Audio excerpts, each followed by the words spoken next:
यानंतर शिक्षक भारतीचे राज्य कार्याध्यक्ष आदरणीय श्री सुभाष सावित्री किसन मोरे आपल्याला मार्गदर्शन करतील। सर्वांना नमस्कार। आज व्हॅलेंटाईन डे आहे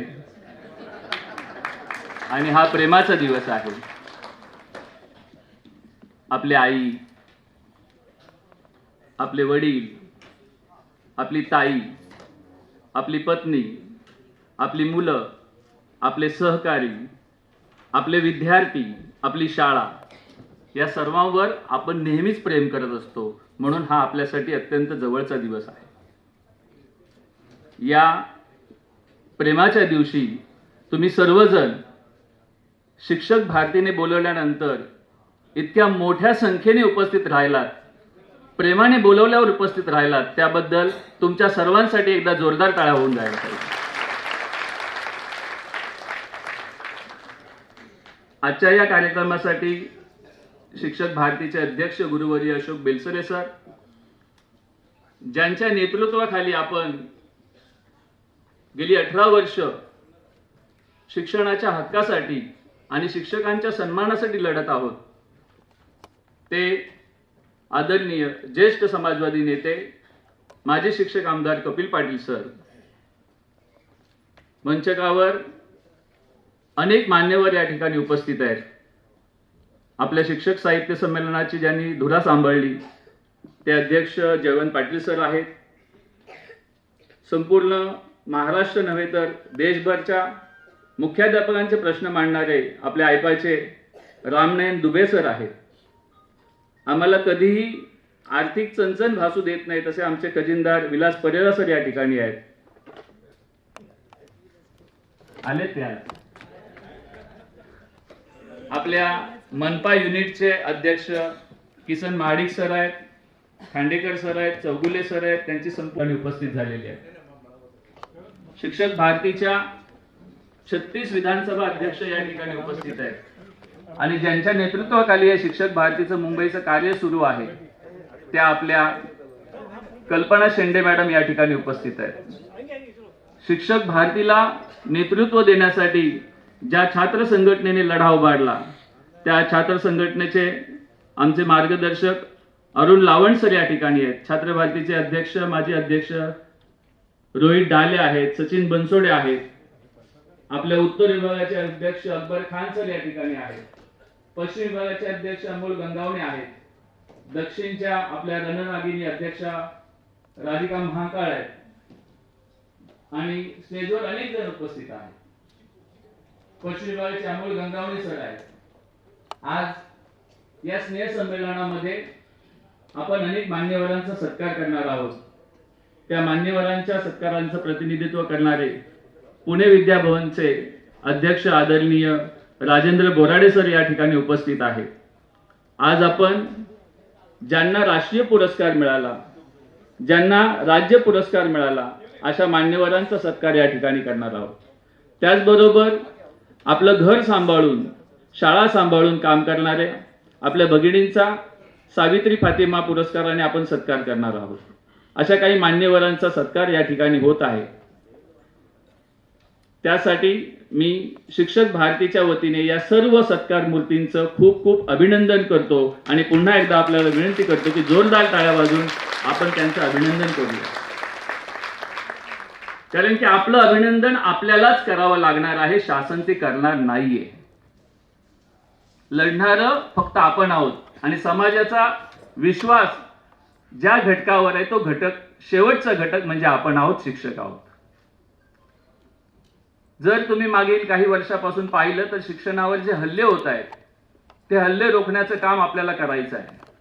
पण मागच्या 2 वर्षामध्ये या हल्ल्यांचा जो स्पीड आहे, जो वेग वाढलेला आहे आणि जी गती वाढलेली आहे ते अत्यंत भयानक आहे। आपल्या सर्वांना टीईटीची भीती वाटायलाच पाहिजे, काय हरकत नाहीये। अनेक पत्रकारांनी, समाज बांधवांनी मला विचारलं की शिक्षक परीक्षेला का घाबरतात। आम्ही त्यांना सांगितलं, आम्ही परीक्षेला घाबरत नाहीये, आम्ही अन्यायाला लढतोय। आम्ही परीक्षा द्यायला घाबरत नाहीये, परंतु ही टीईटी परीक्षा आमच्यावर तुम्ही लादता तो अन्याय आहे आणि त्याच्या विरोधात आम्ही लढतोय। जेव्हा एखादा IAS ऑफिसर होतो तो MPSC UPSC पास होतो, डॉक्टर इंजिनियर होतो तो ते नीटची CETची परीक्षा देतो. 25, 30, 40 वर्ष झाल्यानंतर पुन्हा जर ती परीक्षा त्याला द्यायला लागली तर तो त्याच्यावर जसा अन्याय आहे तसाच TET आम्हाला परत द्यायला लावली तर तो आमच्यावरचा अन्याय आहे, म्हणून आमचा TETला विरोध आहे. मागच्या 8-10 TET झाल्या त्या तुम्ही पाहिल्या असेल तर TETचा रिझल्ट 3%च्या वर गेलेला नाहीये. त्याची वेगवेगळी कारणं आहेत. कारण की TETला कोणताही अभ्यासक्रम नाहीये. 1ली ते 12वी पर्यंतचं काहीही येतं. अनेक प्रश्न चुकीचे असतात. आम्हाला शाळामध्ये एवढं काम लावलेलं आहे, आम्हाला आमच्या मुलांचा अभ्यास घ्यायला वेळ नाहीये, तर आम्ही TETचा अभ्यास कधी करायचा? तुम्ही पहा सकाळीपासून संध्याकाळपर्यंत आपण किती ऍप वापरतो. स्विफ्ट चॅटवर हजेरी भरा, नंतर जेवण झालं की नाही त्याच्यावर हजेरी भरा, सरळ भरा, शालार्थ ID काढा, आधार व्हॅलिड करा, अपार ID काढा, BLOचं काम करा, इलेक्शनचं काम करा. गेले 2018 पासून राज्यातल्या सर्व संघटनांनी एक आंदोलन केले. हे या शासनाचं अपयश आहे. ते आंदोलन म्हणजे आम्हाला शिकवू द्या. आमची नियुक्ती ज्या कामासाठी झाली आहे, आम्हाला मुलांना शिकवायचंय, त्याला शिकवू देत नाहीये. रोज आम्हाला 52 प्रकारचे ऍपवर माहिती आपण भरतोय. 52 प्रकारचे ऍप. शासनाला आमचा प्रश्न आहे की आमच्याकडून तुम्ही गेल्या 10 वर्षात ही जी माहिती जमा केली त्याचं केलं काय? आता निपुण भारत आलेले आहे. म्हणजे मुलांची परीक्षा ऍपवर होते, मुलांनी वाचायचं, त्याचं रेकॉर्डिंग होतं. म्हणजे हा आपला अपमान आहे. शासनाने आपल्याला कटघऱ्यामध्ये उभं केलेलं आहे. हे रेकॉर्डिंग कशासाठी घेताय? तुमचा आमच्यावर विश्वास नाहीये का? मग पाठवा तुमची यंत्रणा. जर तपासायचं असेल तर या आमच्या वर्गामध्ये, बघा आम्ही काय करतोय. परंतु यांच्याकडे कोणतीही व्यवस्था नाहीये. त्यांच्या सुद्धा 60% पेक्षा जागा रिक्त आहेत, परंतु केवळ वेगवेगळे ऍप विकण्यासाठी आणि कोणाचं तरी मार्केटिंग करण्यासाठी हे शासन काम करते, असा ठाम आरोप मी या ठिकाणी करत आहे. RTIने सांगितलं की किमान 30 मुलांच्या मागे शिक्षक पाहिजे. म्हणजे 10 मुलं 15 मुलं कोणती, एक मुलगा असला तरी शिक्षक दिला पाहिजे. 15 मार्च 2024चा GR काय सांगतो? कमीत कमी 20 विद्यार्थी असेल तर शिक्षक मिळेल, ते पण प्रत्येक वर्गात 20 पाहिजे. या संच मान्यतेमध्ये एवढ्या चुका आहेत. एकट्या मुंबईमध्ये जवळपास या नवीन संच मान्यतेमध्ये 1200 पेक्षा जास्त शिक्षक अतिरिक्त ठरत आहेत आणि अख्ख्या महाराष्ट्रामध्ये हा आकडा 22,000 पर्यंत गेलेला आहे. शिक्षण मंत्र्याबरोबर जी बैठक झाली त्या बैठकीमध्ये आपण मांडलं की सिंधुदुर्गाचं उदाहरण त्यांना दिलं होतं. सिंधुदुर्गामध्ये 1324 शाळा आहेत आणि त्यापैकी 91 शाळा शून्य शिक्षकी शाळा होतात. आणि RTI ऍक्ट काय सांगतो? 1 किलोमीटरच्या आतमध्ये प्राथमिक शिक्षण द्यायचं आहे. 3 किलोमीटरच्या आत 6वी ते 8वीला शिक्षक द्यायचं आहे. मग ते शाळा आहेत कुठे? जसं शासनाचं आरोग्य धोरण आहे त्या शासनाच्या आरोग्य केंद्रामध्ये ते तशीच व्यवस्था शिक्षणामध्ये असली पाहिजे, कारण की शिक्षण हा मूलभूत अधिकार आहे. विद्यार्थी येऊ न येऊ शिक्षक त्या ठिकाणी पाहिजे आणि शिक्षक असेल तर विद्यार्थी येईल. तुम्ही शिक्षकच ठेवत नाहीयेत. नवीन शैक्षणिक धोरणामध्ये समूह शाळा जी कन्सेप्ट आली आहे, म्हणजे अख्ख्या तालुक्यामध्ये एकच शाळा ठेवायची. बाकीच्या मुलांनी जायचं कुठं? तर त्यांना जाण्या येण्यासाठी म्हणे आम्ही प्रवास भाडं देऊ किंवा गाडी देऊ आणि त्या गाडीवरचा ड्रायव्हर कॉन्ट्रॅक्ट मध्ये ठेवू, त्या गाडीवरचा कॉन्ट्रॅक्टर कॉन्ट्रॅक्ट मध्ये ठेवू. या कॉन्ट्रॅक्टच्या लोकांनी काय केलं ते बदलापूर प्रकरणामध्ये आपण पाहिलेलं आहे. 2 दिवसापूर्वी सुद्धा तीच घटना घडते. या कंत्राटीकरणामधून जे कर्मचारी आहेत त्यांना कोणतीही सेवा शाश्वती नाहीये. ते कोण कामावर ठेवायचे, कसे कामावर ठेवायचे याच्यावर कोणतंही नियंत्रण नाहीये आणि लहान मुलांवर अत्याचार होत आहे. याची जबाबदारी कोण घेणार? तो व्यक्ती जितका जबाबदार आहे त्याच्यापेक्षा 10 पटीने जास्त जबाबदार शासन आहे असं मला वाटतं. कारण की 11 डिसेंबर 2020 पासून या राज्यातील शिपायांची पदं काढून टाकली आहेत. पंडागळे सर बरोबर की नाही? या ठिकाणी पंडागळे सर बसलेले आहेत. मुंबईतील शिक्षकेतर कर्मचाऱ्यांचे नेते आहेत आणि त्यांनी मुंबईतील सर्व शिक्षकेतरांना एकत्र केलं, राज्याचं मोठं अधिवेशन केलं. म्हणून आज आपण त्यांचा पण विशेष सत्कार करणार आहोत. येणाऱ्या कालखंडामध्ये आपल्या शाळांमध्ये जे कंत्राटी कर्मचारी आहेत, जे कंत्राटी शिक्षक आहेत, त्या सर्वांना आपल्याला एकत्र करावं लागेल. महाविद्यालयीन शिक्षणामध्ये नेट झालेले आहेत, सेट झालेले आहेत, PhD झालेले आहेत, MPhil झालेले आहेत आणि हे लोक तासिका तत्वावर म्हणजे CHB वर काम करतात. असे 10,000 लोक महाराष्ट्रामध्ये आहेत ज्यांच्याकडे सर्व प्रकारची डिग्री आहे, फक्त पगार नाहीये. जो रोजंदारीवर काम करतो त्याला जेवढा पगार मिळतो त्याच्यापेक्षा कमी पगार हे शासन या शिक्षकांना देत आहे. हे शिक्षकांचं अवमूल्यन सुरू आहे आणि म्हणून आपल्याला लढायचं आहे. आणि लढायचं असेल तर सर्व शिक्षक संघटनांनी एकत्र येण्याची गरज आहे. आता वेगवेगळे मनसुबे लावून चालणार नाहीये. बोराडे सर इथे संस्था चालक म्हणून बसलेले आहेत, त्यांना माहिती आहे संस्था चालवताना किती अडचणी आहेत. वेतन इतर अनुदान किती मिळतं, 70 आणि 80,000. त्याच्यात साधं लाईट बिल सुद्धा जात नाही, पाणी बिल तर कुठून देणार. आता सांगितलं CCTV बसवा, कोण देणार पैसे.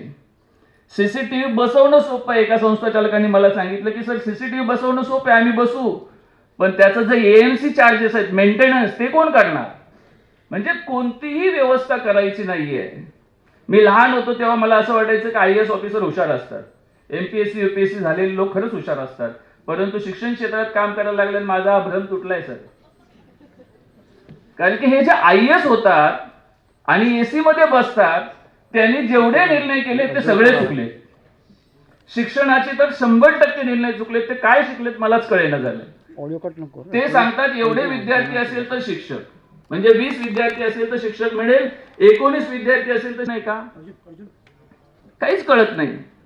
बरं, 20 विद्यार्थ्यांना एक शिक्षक दिल्यानंतर त्याला जे वेगवेगळे सब्जेक्ट आहेत ते कुणी शिकवायचे. विद्यार्थी कमी झाला तर शिक्षक कमी होत नाही. कुणी सांगायचं यांना. कितीही विद्यार्थी, एक विद्यार्थी आला तरी त्याला सगळ्या विषयाची परीक्षा द्यावी लागते. दुर्दैवाने शिक्षण मंत्र्यांनी कानावर, डोळ्यावर आणि तोंडावर हात ठेवलेला आहे. ते बोलायला तयार नाहीयेत, ते काम करायला तयार नाहीयेत. त्यांना जाब आपल्याला विचारावा लागेल. आणि त्याच्यासाठी शिक्षक भारतीने एक मोठा निर्णय घेतलेला आहे. 12 फेब्रुवारीला राज्यातील आणि देशातील 12 संघटनांनी, जवळपास 5 कोटी कामगार संघटनांनी संप पुकारला होता. मुंबईमध्ये 10वी-12वीच्या परीक्षा सुरू असल्यामुळे आपण संप केला नाही, परंतु या संपाला आपण पाठिंबा दिला आणि बांद्रा येथे आपण एक निदर्शन केलं, 2 तासाचं धरणं आंदोलन केलं. आणि या धरणं आंदोलनामध्ये एक निर्णय घेतलेला आहे की 10वी-12वीच्या परीक्षेनंतर आपल्याला एक मोठं आंदोलन करायचंय, एक संप करायचा आहे. तुम्ही सर्वजण तयार आहात ना संप करायला. कारण की ते सांगतात संप केला तर तुमच्या नोकऱ्या काढून टाकू. अरे पण TET असेल तर अशीच नोकरी आमची जाणार आहे. संच मान्यतेचा GR नाही बदलला तर असेच आम्ही सरप्लस होणार आहोत. गेल्या वर्षी सरप्लस शिक्षकांची काय अवस्था झाली तुम्ही विचारा. 5 महिने पगार बंद होते. आमच्या स्पेशल स्कूलच्या भगिनी या ठिकाणी बसलेल्या आहेत, गेले 3 महिने त्यांना पगार मिळत नाहीये. आणि जर तुम्ही अशा प्रकारचे आम्हाला घाबरवणार असेल तर शासनाला आपल्याला एक दणका द्यावा लागेल. आपल्या सोबत कामगार संघटना आहेत, शेतकरी संघटना आहेत, राज्य सरकारी निमसरकारी संघटना आहेत आणि 28 डिपार्टमेंटच्या वेगवेगळ्या संघटना, जवळपास 17 लाख लोक आपल्या सोबत आहेत. आपल्याला मात्र त्यांच्या सोबत जायचं आहे आणि त्याचा ठराव आज या ठिकाणी आपल्या समोर करत आहे. जो एप्रिल महिन्यामध्ये आपण संप करणार आहोत, त्या संपामध्ये सहभागी होण्यासाठी तुम्ही जर सर्वजण तयार असेल तर तुम्ही सर्वांनी कृपया हात वर करून आपली सहमती द्यावी. कारण की जो एप्रिल महिन्यामध्ये आपण संप करणार आहोत त्या संपामध्ये मी सहभागी व्हायला तयार आहे. तयार आहात का? तयार आहात का? हम सब, हम सब, हम सब. काय मागणी आहे आपली संपाची? आपल्या संपाची पहिली मागणी आहे की 8वा वेतन आयोग आम्हाला मिळाला पाहिजे. 1 जानेवारी 2026 ला 8वा वेतन आयोग लागू झालेला आहे. 1 जानेवारी 2016 ला तो लागू झाला होता. आपल्याला मिळायला 2019 साल उजाडलं.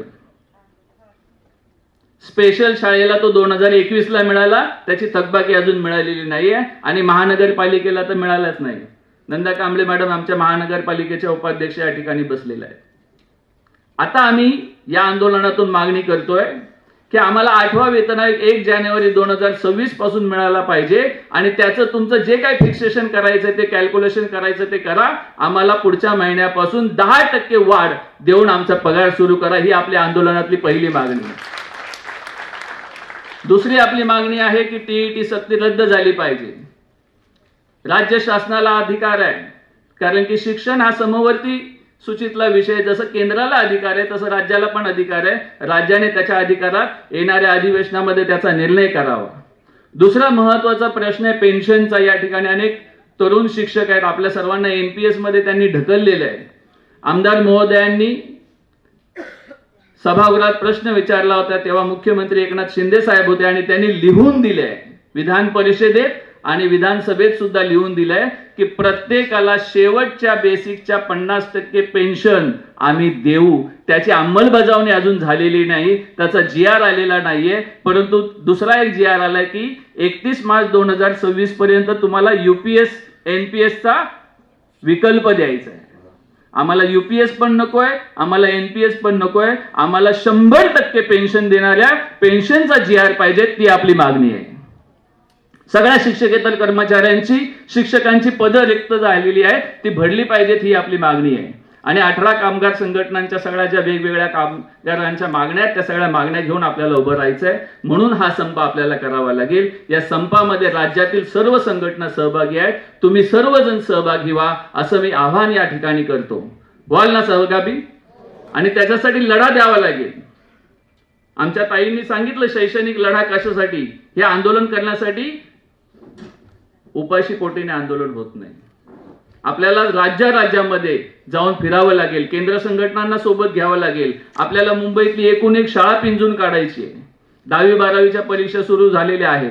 जसं जसं वेळ मिळेल तुम्ही निदान किमान 2-4 शाळांमध्ये जा. तुम्ही आपल्या लोकांशी बोला आणि त्यांना हे कळवा.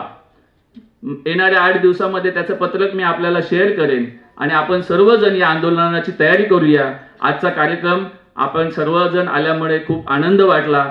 ज्यांना पुरस्कार मिळाला त्या सर्वांचं मी अभिनंदन करतो आणि या पुरस्कारातून तुम्हाला पुढच्या लढाईची प्रेरणा मिळो अशी प्रार्थना करतो आणि थांबतो. जय हिंद, जय महाराष्ट्र, जय शिक्षक भारती. लढेंगे, लढेंगे. धन्यवाद.